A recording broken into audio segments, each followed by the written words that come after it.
السلام علیکم ورحمۃ اللہ وبرکاتہ۔ الحمد للہ رب العالمین والصلاة والسلام علی نبینا محمد وعلی آلہ واصحابہ ومن تبعهم بإحسان إلى يوم الدین۔ قال اللہ تعالی اعوذ باللہ السمیع العلیم من الشیطان الرجیم من ہمزہ ونفخہ ونفثہ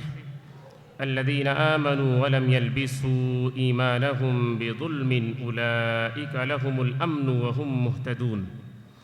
وقال تعالی اعوذ باللہ من الشیطان الرجیم وما يؤمن اکثرهم باللہ الا وهم مشرکون۔ وقال رسول اللہ صلی اللہ علیہ وسلم لا تقوم الساعة حتى تلحق قبائل من امتی بالمشرکین۔ ہم سب کو یہ بات معلوم ہے اور سب سے مضبوطی کے ساتھ معلوم رہنی بھی چاہیے کہ اس زمین پر سب سے خطرناک اور سب سے بڑا جرم اور گناہ شرک ہے۔ اللہ عز و جل کے یہاں کسی طور پر بھی ذرہ برابر بھی شرک کی معافی نہیں ہے۔ سب سے زیادہ اللہ وحدہ لا شریک کو اگر کسی گناہ سے نفرت ہے تو وہ شرک ہے، کہ کوئی بندہ اللہ کی ذات، اس کی صفات، یا یوں کہیں کہ اس کی ربوبیت، الوہیت یا اسماء و صفات میں کسی غیر کو بھی شریک ٹھہرائے، یا دوسرے الفاظ میں یوں سمجھیں کہ عبادت کی جو بھی شکلیں ہیں، تھوڑی سی بھی کوئی چیز بندہ اللہ کے علاوہ کسی غیر کے لیے کرے تو اگر شرک کسی طور پر بھی کسی مرد، کسی عورت، کسی چھوٹے اور کسی بڑے کے اندر پایا گیا تو اللہ وحدہ لا شریک کا صاف اور کھلے لفظوں میں یہ اعلان ہے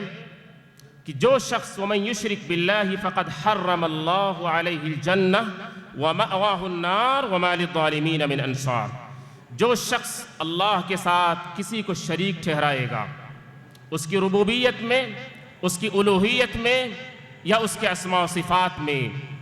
کسی بھی ایسے معاملے میں کہ جو صرف اور صرف اللہ وحدہ لا شریک کے لیے خاص ہے، اس میں سے تھوڑی سی بھی کوئی چیز اگر کسی بندے نے کسی نبی کے لیے، کسی ولی کے لیے، کسی پیر فقیر کے لیے، کسی امام یا کسی بزرگ کے لیے ثابت کرنے کی کوشش کی یا عقیدہ رکھا تو اللہ کا کہنا ہے کہ ایسے شخص کے اوپر اللہ نے جنت کو ہمیشہ کے لیے حرام کر دیا ہے۔ جنت کو اللہ نے ہمیشہ کے لیے حرام کر دیا ہے، اس کا ٹھکانہ جہنم ہی ہے۔ اتنی سخت اور شدید وعید اللہ رب العالمین نے شرک کے بارے میں فرمائی۔ بغیر توبہ اور بغیر تجدید ایمان کے اگر اس کی موت ہو جائے تو پھر معاملہ ختم، اس کی معافی کا جو بھی راستہ بن سکتا تھا وہ راستہ بند ہو جائے گا، اس کا چیپٹر ہمیشہ کے لیے کلوز۔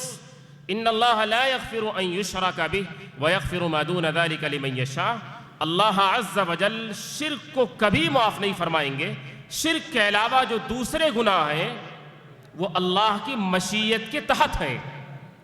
کچھ لوگوں نے اس کا یہ مطلب سمجھ لیا ہے کہ شرک کے علاوہ جو بھی گناہ کرو سب معاف ہو جائے گا۔ وہ معافی ممکن ہے لیکن وہ اللہ کی مشیت کے تحت ہے۔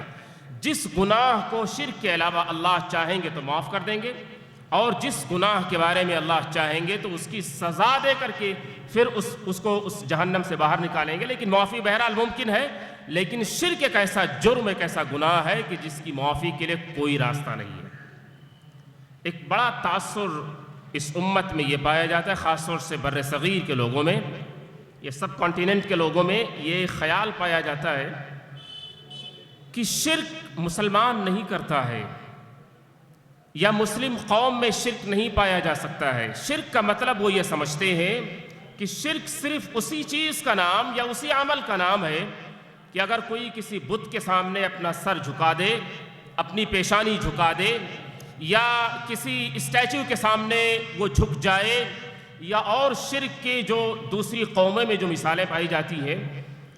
یہ امت کے بہت سارے افراد سمجھتے ہیں کہ شرک صرف وہی ہے اور صرف انہی قوموں کے ساتھ خاص ہے،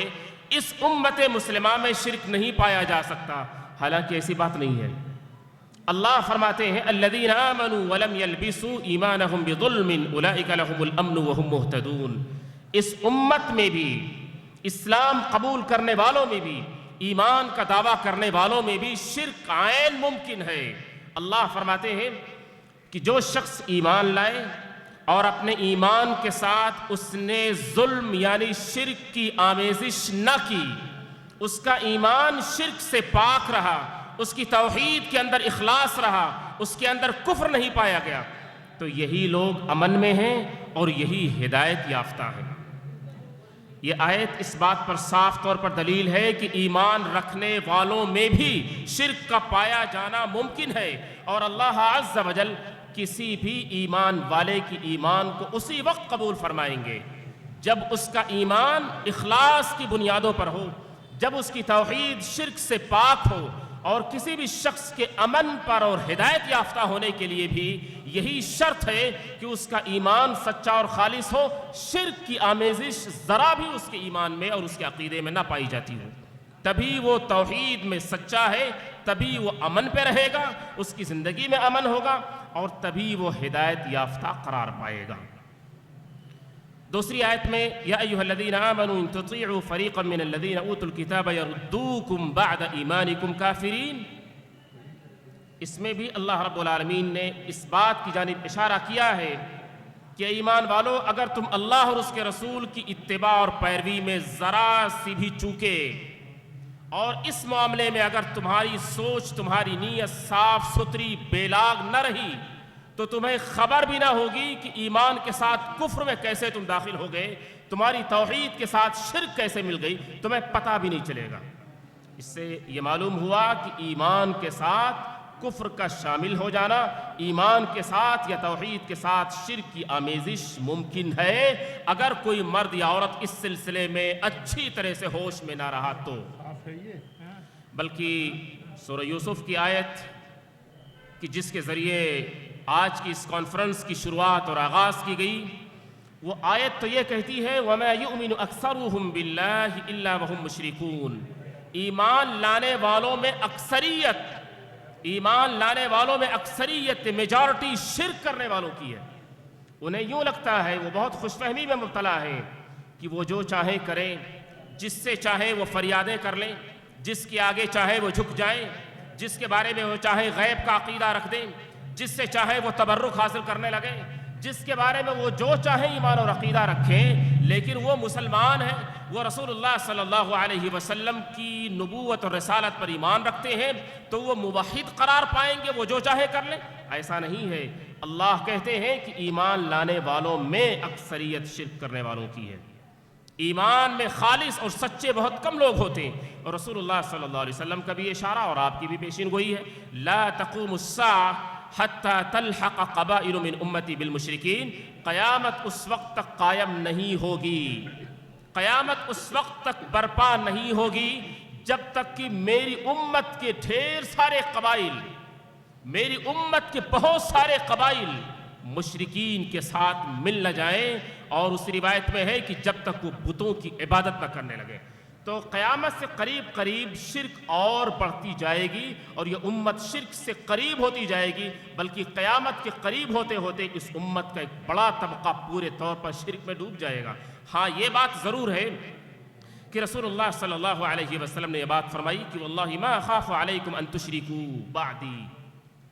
پوری امت کہ جس طرح دوسری امتیں اور دوسری قومیں سر سے پیر تک مکمل پوری امت شرک میں ڈوب گئی، بہت ساری پہلی کی امتیں، یہ امت محمدیہ تمام کے تمام اس کے افراد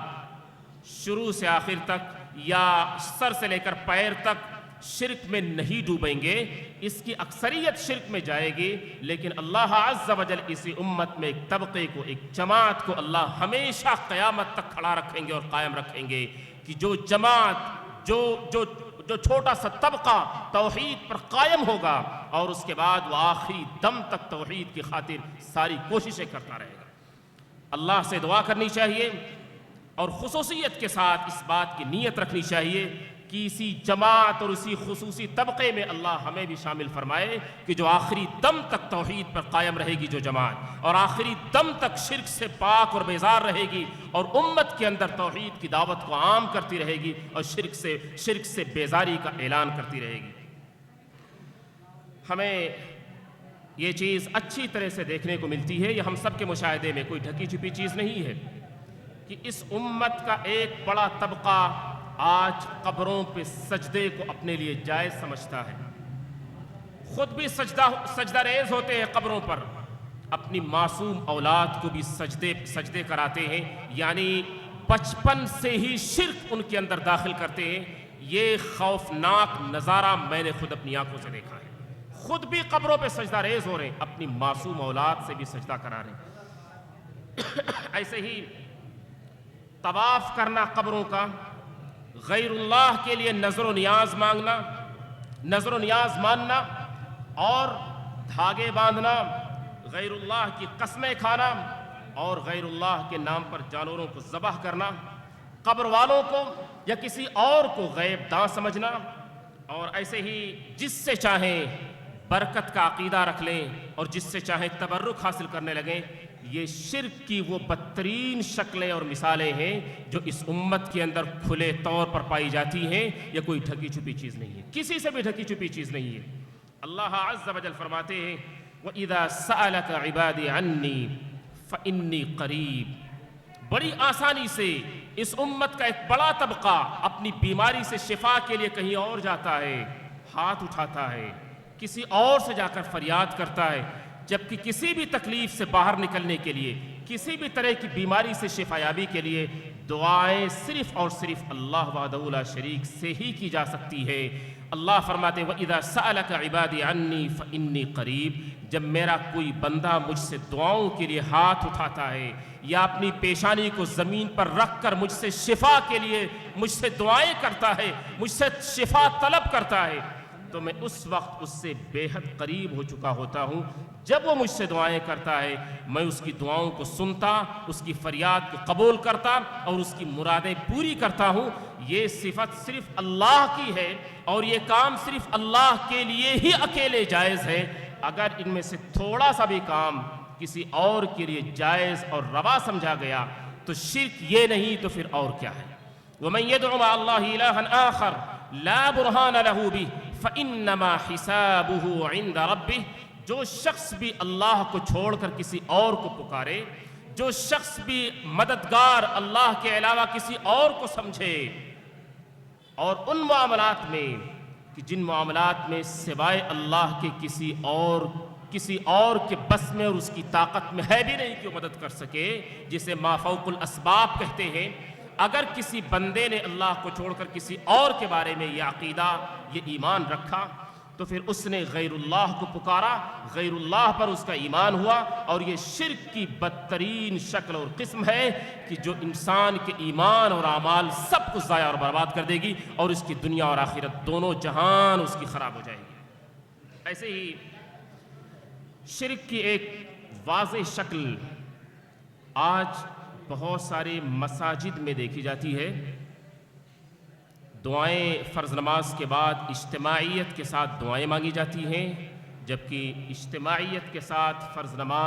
ہر فرض نماز کے بعد دعا مانگنا وہ خود رسول اللہ صلی اللہ علیہ وسلم کی سنت سے ثابت نہیں ہے، لیکن اجتماعی دعائیں کیے جانے کے بعد دعاؤں کے الفاظ جو کچھ انہیں کہنے ہیں، کہنے کے بعد آخر میں وہ کہتے ہیں اے اللہ یہ دعائیں رسول اللہ صلی اللہ علیہ وسلم کے صدقے طفیل میں قبول فرما لیں۔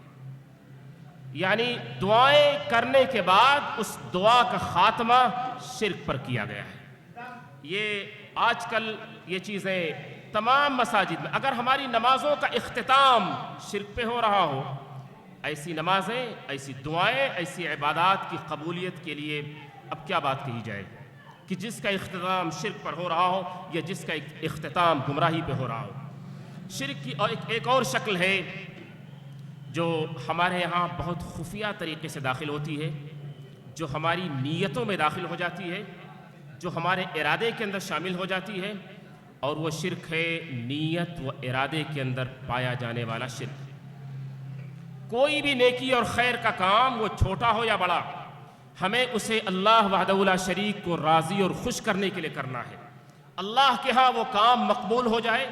ہماری دنیا اور آخرت کے لیے بہتر ہو جائے، ہمارا رب ہم سے خوش ہو جائے اور راضی ہو جائے، یہ نیت۔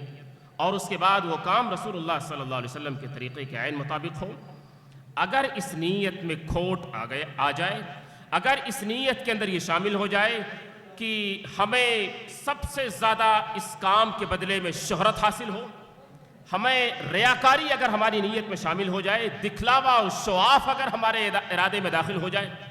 تو پھر یہ نیت اور ارادے کے اندر جو چیز آئی ہے ہم اسے بھی شرک کہیں گے۔ یہ اور بات ہے کہ یہ شرک اصغر کی کیٹیگری اور اس قبیل میں آئے گا، لیکن بہرحال کسی کام کا شرک ہونا، کسی کام کا شرک ہونا یا کسی عمل کو شرک کی کیٹیگری یا اس زمرے میں رکھا جانا، یہ خود اس کی تباہی، اس کی بربادی اور تکلیف کے لیے بہت کافی ہے۔ شرک اکبر سے تو انسان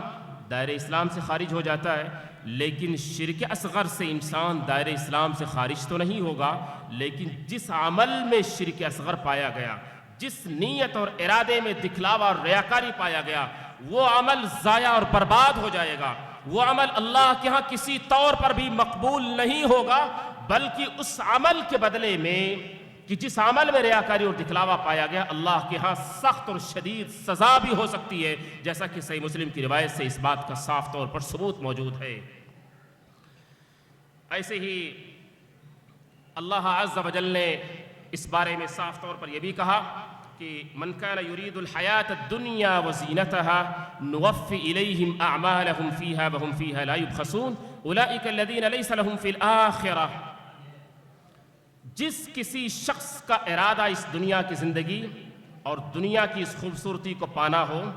آخرت کو چھوڑ کر اسے بھول کر اور وہاں کی کامیابی کو بالکل نظر انداز کر کے جس کا ارادہ اور جس کی نیت میں صرف دنیا کی زندگی شامل ہو جائے، اللہ عز و جل کہتے ہیں ایسے شخص کا آخرت میں کوئی حصہ باقی نہیں بچے گا۔ نبی صلی اللہ علیہ وسلم نے اسی شرک کے بارے میں فرمایا ان اخوف ما اخاف علیکم الشرک الاصغر فسئل عنہ فقال الریا۔ آپ نے فرمایا کہ مجھے میری امت کے بارے میں شرک کی جس قسم اور جس شکل کا سب سے زیادہ خوف اور ڈر ہے کہ میری امت کی اکثریت اس شرک میں مبتلا ہوگی یا اس شرک کے اندر وہ انوالو ہوگی۔ نبی کہتے ہیں جس شرک کا سب سے زیادہ مجھے خوف اور خطرہ ہے اپنی امت کے حوالے سے، وہ یہی شرک اصغر ہے۔ آپ سے پوچھا گیا اس شرک اصغر کی شکل کیا ہوتی ہے، اس سے مراد آپ کی کیا ہے؟ تو نبی رحمت صلی اللہ علیہ وسلم نے فرمایا کہ شرک اصغر سے مراد ریاکاری اور دکھلاوا ہے۔ بڑے سے بڑا کام اگر ریاکاری اس کے اندر شامل ہوا،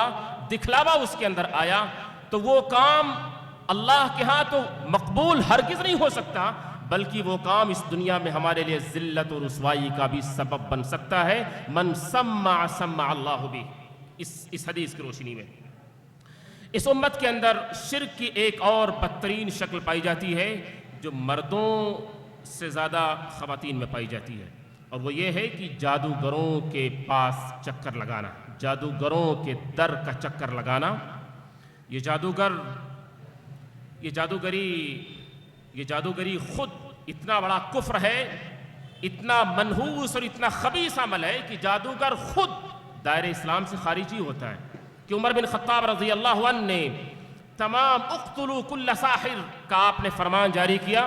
اپنے تمام گورنروں کے نام کہ جتنے بھی جادوگر ملیں تمام جادوگروں کی گردن مار دی جائے۔ وہ حق نہیں رکھتے ہیں کہ سماج میں زندہ رہیں، کیونکہ دوسروں کی زندگی، دوسروں کے صحت اور ان کے رشتے ناطے سے یہ کھلواڑ کرتے ہیں، اسے برباد کرتے ہیں۔ یہ حق نہیں رکھتے کہ یہ دنیا میں رہیں۔ کوئی بھی جادوگر اس وقت تک جادوگر ہو ہی نہیں سکتا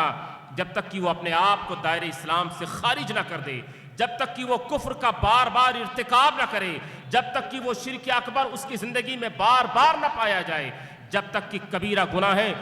گناہ اس کی زندگی کا حصہ نہ بن جائے، تب تک کوئی جادوگر ہو ہی نہیں سکتا ہے۔ ایسے جادوگروں کے پاس جانا اور ان جادوگروں کا آپ کا احوال بتانا، آپ کے معاملات کے حل کرنے کا دعویٰ کرنا اور آپ کا انہیں علم غیب جاننے کا عقیدہ رکھنا، یہ جادوگر پہلے سے ہی کفر و شرک کی حالت میں تھا اور دائرہ اسلام سے باہر تھا۔ آپ اس کے پاس گئے، اس نے آپ کو بھی اپنے راستے پہ چلا کے سارا معاملہ ضائع اور برباد کر دیا۔ آپ کی دنیا اور آخرت دونوں ضائع ہو جائے گی، کیونکہ وہ جادوگر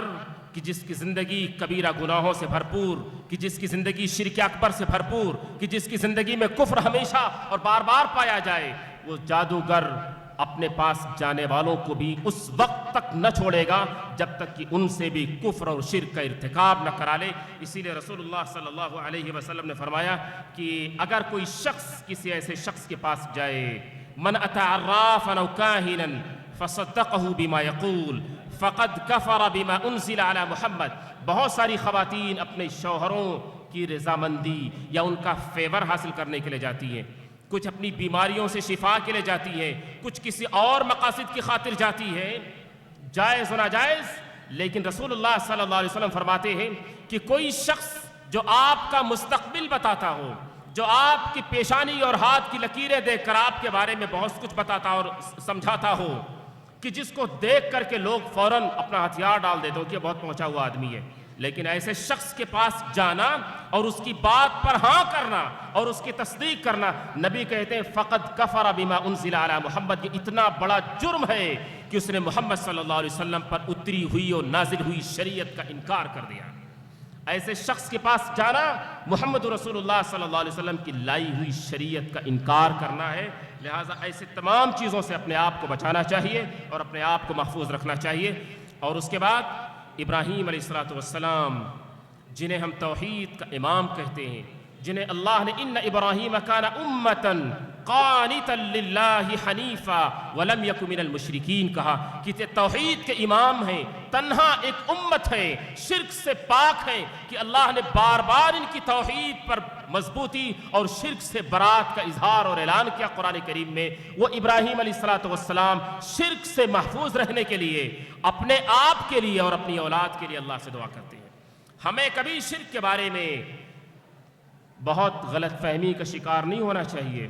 کبھی اوور کانفیڈنٹ نہیں ہونا چاہیے کہ ہم توحید پر ہیں، ہماری اولاد توحید پر ہے۔ الشرک فیکم اخفی من دبیب النمل، ہمارے اندر بھی، ہماری بیوی بچوں کے اندر بھی کبھی کبھار یہ عین ممکن ہے، ہمیں پتہ نہ چلے، کبھی کسی مسئلے کو سمجھنے میں ہم سے چوک ہو جائے اور یہ شرک بڑی آہستگی کے ساتھ ہماری زندگی میں اور ہمارے ایمان میں داخل ہو جاتا ہے، ہمیں پتہ بھی نہیں چلتا۔ نبی کہتے ہیں باریک چونٹی سے بھی زیادہ خفیہ طریقے سے داخل ہوتا ہے۔ لہٰذا اس خفیہ طریقے سے داخل ہونے والے شرک سے بچنے کے لیے اپنے آپ کے لیے اور اپنی اولاد کے لیے اللہ سے دعائیں کریں کہ جس طرح ابراہیم علیہ السلام نے کیا، وَجْنُبْنِي وَبَنِيَّ أَن نَعْبُدَ الْأَصْنَامَ، اے میرے رب تو مجھے بھی، میری اولاد کو بھی، یا ہم سب کو بھی اور ہماری اولاد کو بھی شرک سے اور بتوں کی عبادت سے محفوظ کر لے۔ اور رسول اللہ صلی اللہ علیہ وسلم کی سکھلائی ہوئی دعا، اللہم انی اعوذ بک ان اشرک بک وانا اعلم واستغفرک لما لا اعلم، اے اللہ جانے اور انجانے میں، اے اللہ جانے اور انجانے میں کسی طرح سے بھی شرک ہونے سے میں تیری پناہ چاہتا ہوں۔ اس دعا کی برکت سے بندہ شرک اکبر سے بھی محفوظ ہو جائے گا انشاءاللہ، اور شرک اصغر سے بھی محفوظ ہو جائے گا۔ لہٰذا ابراہیم علیہ السلام کی دعا اور محمد رسول اللہ صلی اللہ علیہ وسلم کی اس دعا کو ہمیں پڑھنا چاہیے اور دعا کرنی چاہیے، توحید پر استقامت اختیار کرنی چاہیے، اور شرک کی تمام قبیح شکلوں سے، تمام ظاہری اور باطنی شکلوں سے اپنے آپ کو بچانے کی اور اپنے اولاد کو بچانے کی فکر کرنی چاہیے۔ اللہ عز و جل ہم سب کو توحید اور ایمان پر استقامت نصیب فرمائے۔ ہمارے اندر جو کمی بیشی ہے اللہ انہیں سمجھ کر ان کی اصلاح کی توفیق عطا فرمائے۔ شرک، کفر اور جتنی بھی برائیاں ہیں اللہ عز و جل تمام سے ہم سب کو محفوظ رکھے، ہماری اولاد کو بھی محفوظ رکھے۔ آمین۔ اقول قولی ھذا واستغفر اللہ لی ولکم ولسائر المسلمین۔ السلام علیکم۔